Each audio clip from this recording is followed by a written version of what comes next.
Before he died, a scientist left behind some record of secret work done in wartime labs in the great city of Berlin.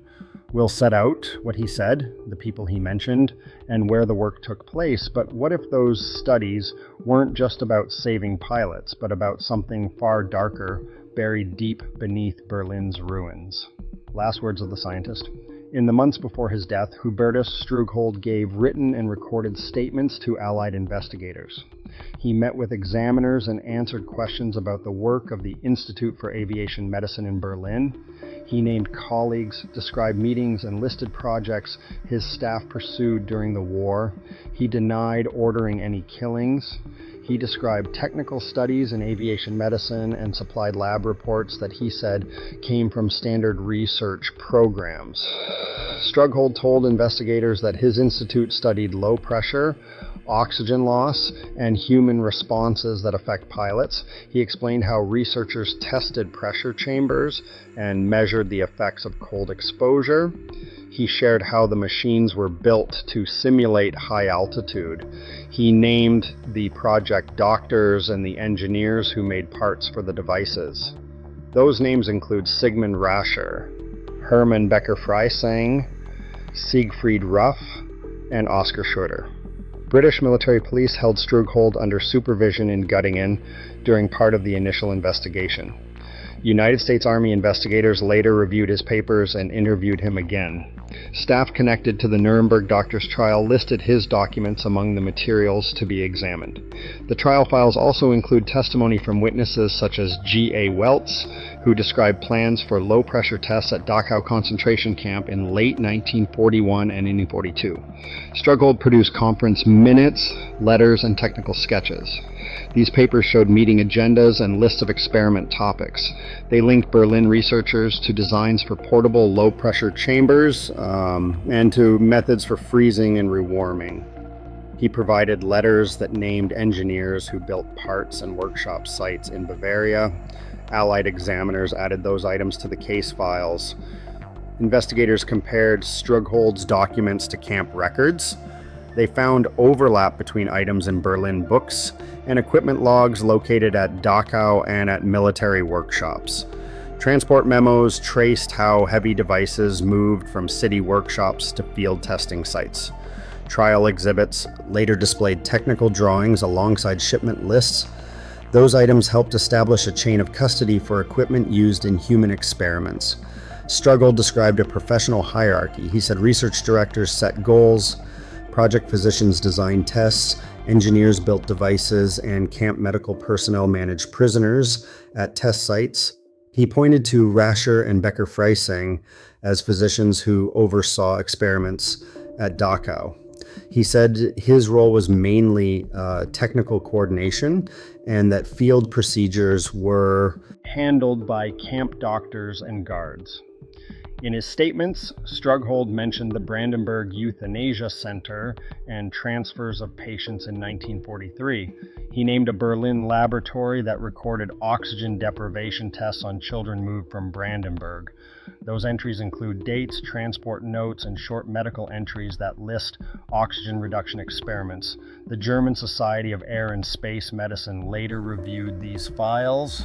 Allied files show that some of Strughold's wartime colleagues were questioned by United States and British teams.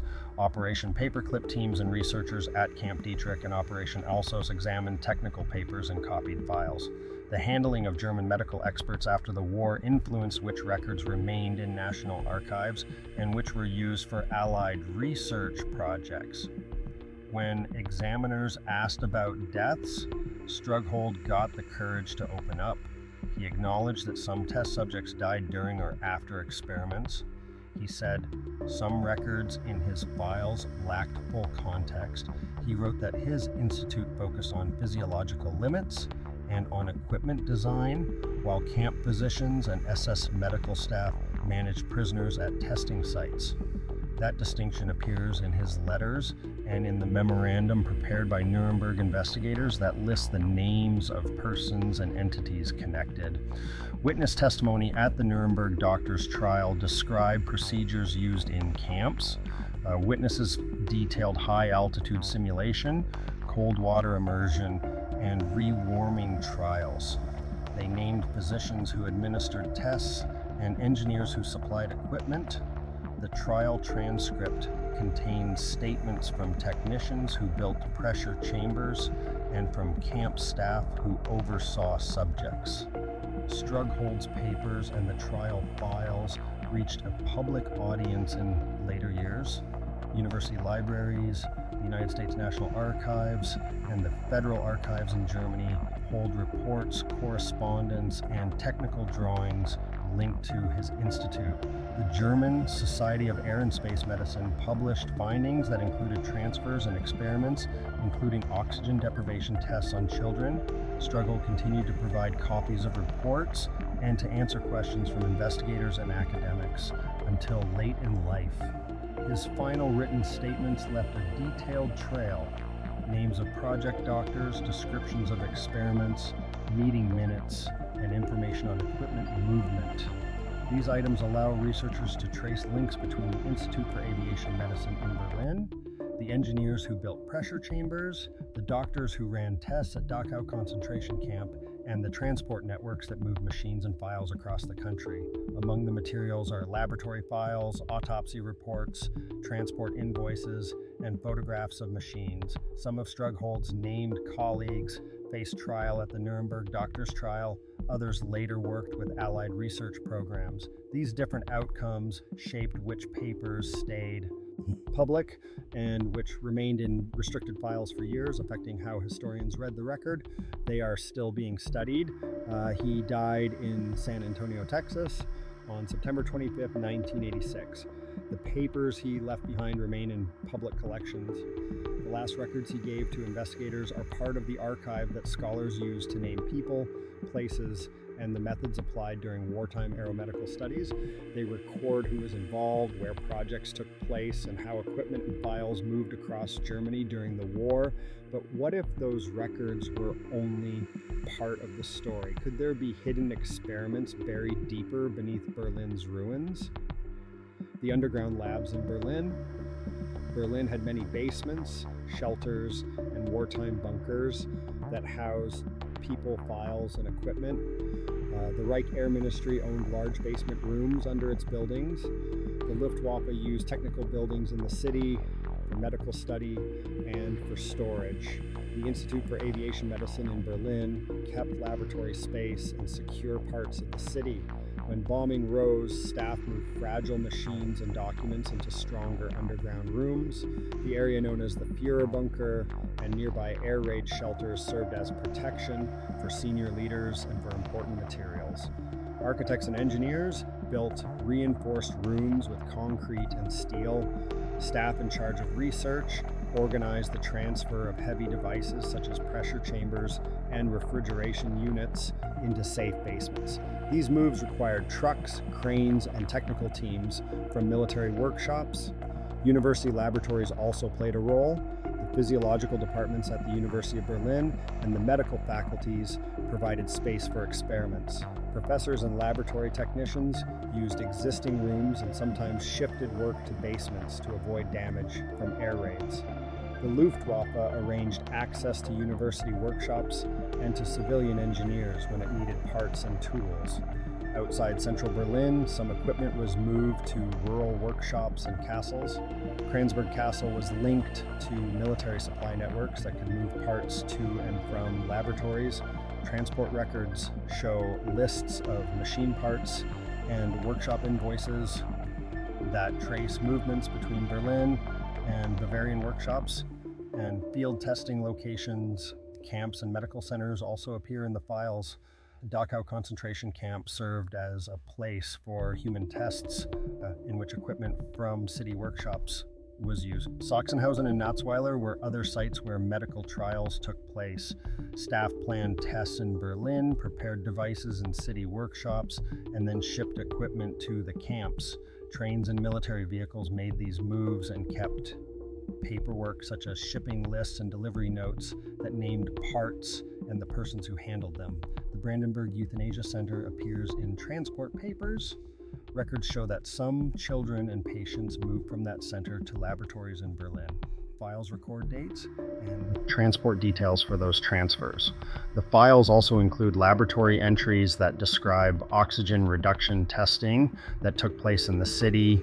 These documents place the movement of people and files between the Brandenburg facility and Berlin.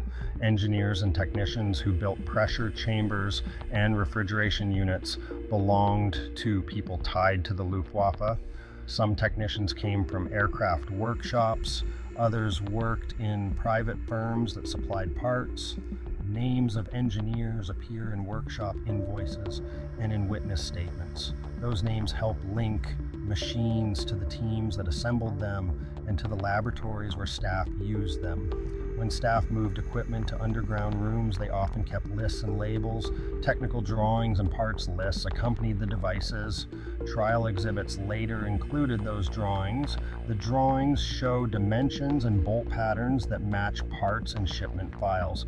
Those papers helped investigators match machines found at campsites to the designs that came from Berlin workshops. The use of basements affected how evidence survived. Files stored underground sometimes escaped bomb damage and looting. Other materials disappeared in the chaos of the last months of the war. Allied search teams after 1945 recovered boxes of files, photographs, and more files in some locations. In other places, records were burnt or left behind as units fled.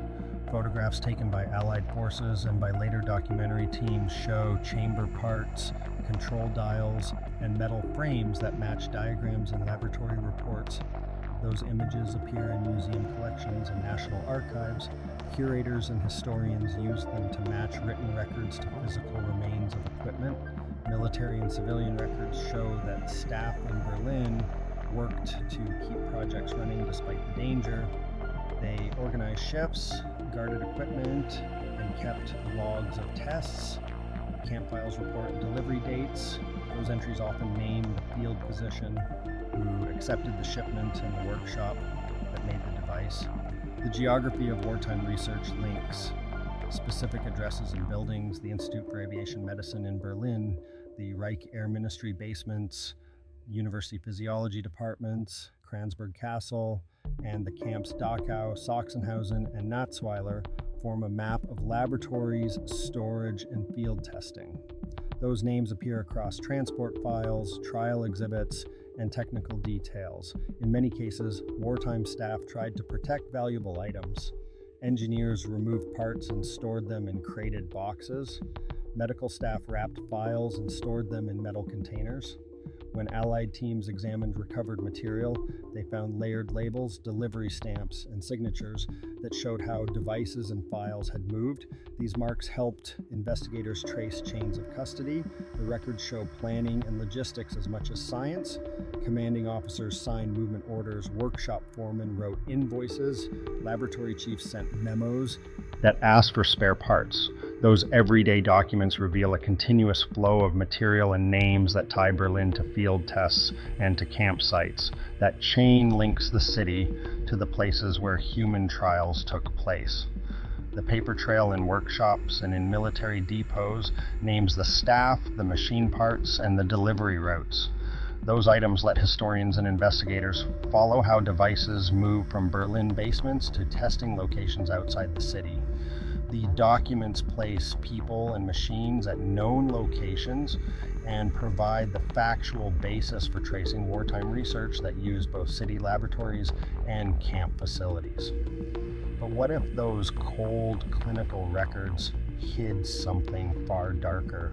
Experiments so secret, even the doctors feared their own work. The experiments in the victims' records name specific tests, the doctors who ran them, the camps used, and numbers when they survive. Key physicians include Sigmund Rascher, Hermann Becker-Freising, Siegfried Ruff, and Oskar Schroeder. Engineers, technicians, and camp medical staff worked with them. Camps tied to experiments include Dachau concentration camp, Sachsenhausen concentration camp, and Natzweiler concentration camp. The Brandenburg Euthanasia Center also appears in transport papers that move patients to city laboratories. High-altitude tests use portable low-pressure chambers. Engineers built these chambers to copy thin air at high altitude. Prisoners were sealed in the chambers and oxygen levels were reduced. Staff recorded time to loss of consciousness and signs of distress. Trial files list about 200 inmates in the low-pressure program and note that roughly 80 died during or after these tests. Technicians later described chamber parts and controls in trial testimony. Freezing tests aim to learn how cold affects the human body and how to restore body heat. Some subjects were forced into cold water baths, others stood outdoors with little clothing. Staff measured body temperature, pulse, and breathing until movement stopped.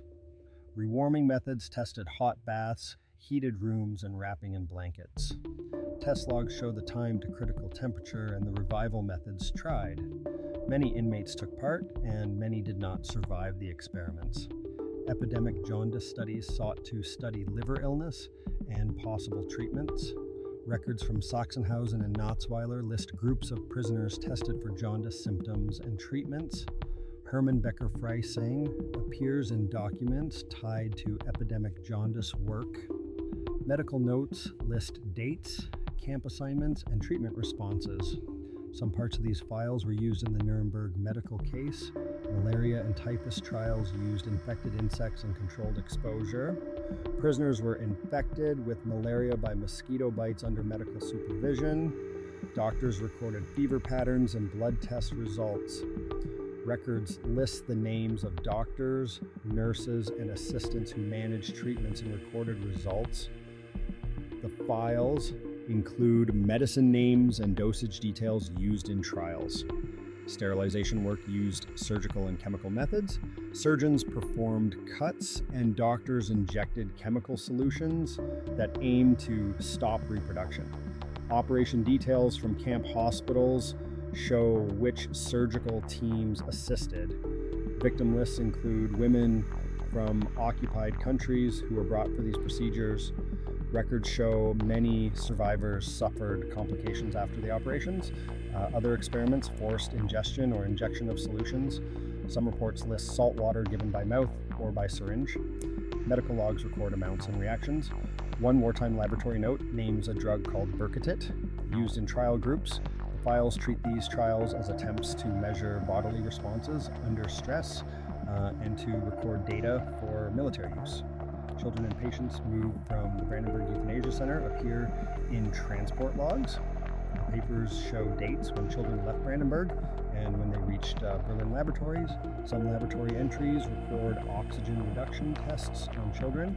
The German Society of Air and Space Medicine later reviewed these files and published findings that list dates and names tied to the transfers and the tests.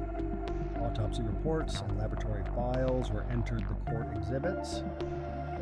These documents record the cause of death, measurements after death, and signatures of the doctors who signed the reports. Trial testimony described how autopsies measured tissue damage after experiments. Engineers and technicians testified about machine parts. Laboratory information shows part numbers and serial marks that match pieces found at camps. The human cost appears in many entries. Some records provide exact numbers and names of test subjects, with camp numbers and national origin.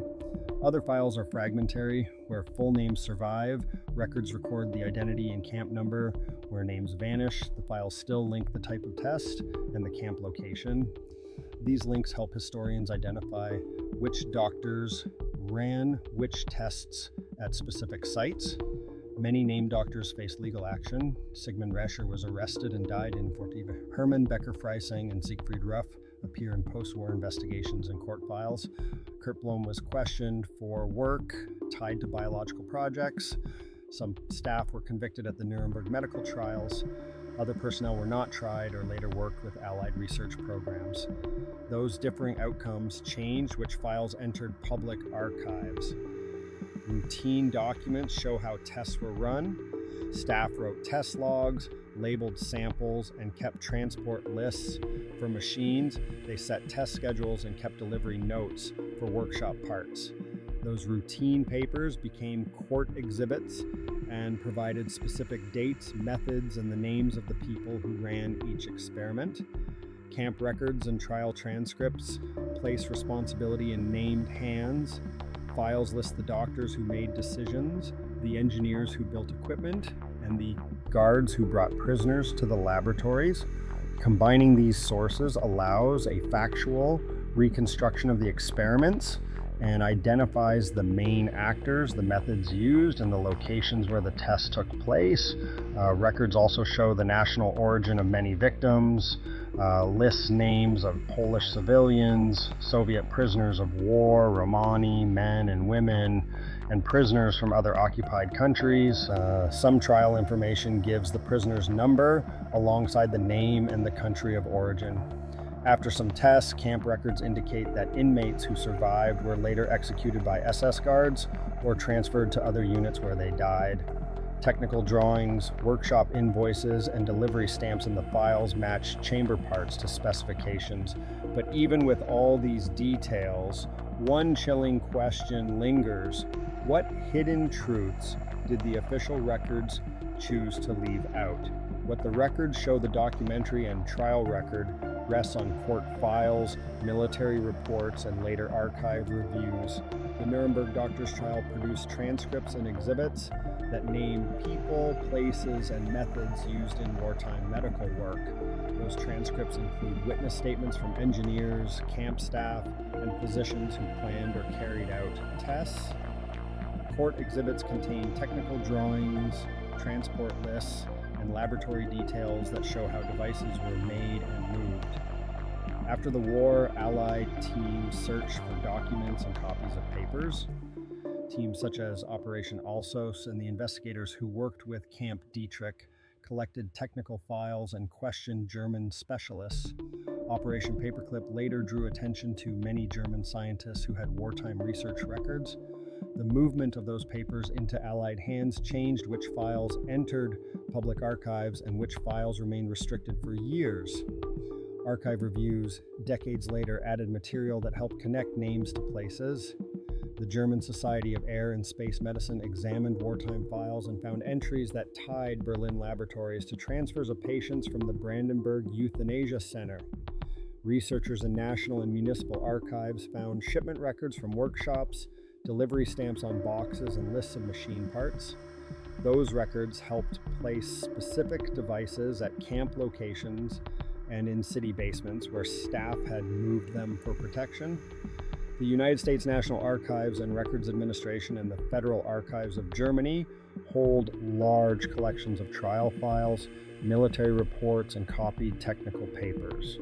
University libraries and research centers in both countries also keep correspondence and copies of exhibits. Those institutions let researchers read original documents, compare signatures, and trace chains of custody for machines and information that pass through many hands. Where records are complete, they show exact dates and the names of staff who reported to directors. Laboratory notebooks often record dates for tests, the names of the doctors who ran them, and the serial numbers of machines used. Transport memos show who signed for deliveries at camps, and workshop invoices record the names of firms that produced parts. These everyday documents link people to places and help prove who handled specific equipment. Witness testimony fills gaps where documents are missing. Technicians gave statements about how they built low-pressure chambers, the parts they used, and which workshops supplied bolts and valves. Camp staff testified about delivery dates and about the names of the medical personnel who accepted shipments. Photographs and archive files show machine frames, control panels, and labels that match technical drawings in the notebooks. Researchers use combined evidence to draw conclusions about responsibility and location. Court exhibits that show matching part numbers and delivery stamps create direct links. Autopsy reports, when they survive, give the cause of death and record the signatures of pathologists. These signed pages appear beside transport lists or test logs in trial folders. That proximity in the files gives historians the factual basis to say a certain test took place at a certain camp under a named staff. At the same time, gaps remain in the record. Some files were lost in the last months of the war or were never written down. Other materials stayed in private hands and only surfaced when families or institutions donated boxes to archives. Some records were classified for decades during post-war intelligence work. The release of restricted files in later decades allowed deeper study. Researchers compared workshop invoices held in municipal archives with trial exhibits from Nuremberg and with copies kept by Allied intelligence teams. That work linked specific engineers to machine parts and to shipment routes. It also showed how Berlin laboratories, Bavarian workshops, and the camps formed a logistical web that moved equipment, paperwork, and people across regions. The surviving documents name the main actors and the places involved. They list the types of experiments, the machines used, and the signatures that accepted or moved devices. The record, now held in public archives, offers a factual picture of who did what, where, and when, while also showing where evidence is missing or incomplete. Researchers continue to examine material across archives, museums, and university collections. They publish findings in books, journal articles, and museum exhibits, so scholars and the public can review the original papers and test conclusions, and other readers worldwide. Even after decades, Berlin's underground still hides more than history admits. Were those final records Strughold's confession or a carefully crafted cover-up? The truth might still lie buried beneath the city. What do you think? Share your thoughts below, and don't forget to like, subscribe, and uncover more hidden histories with us.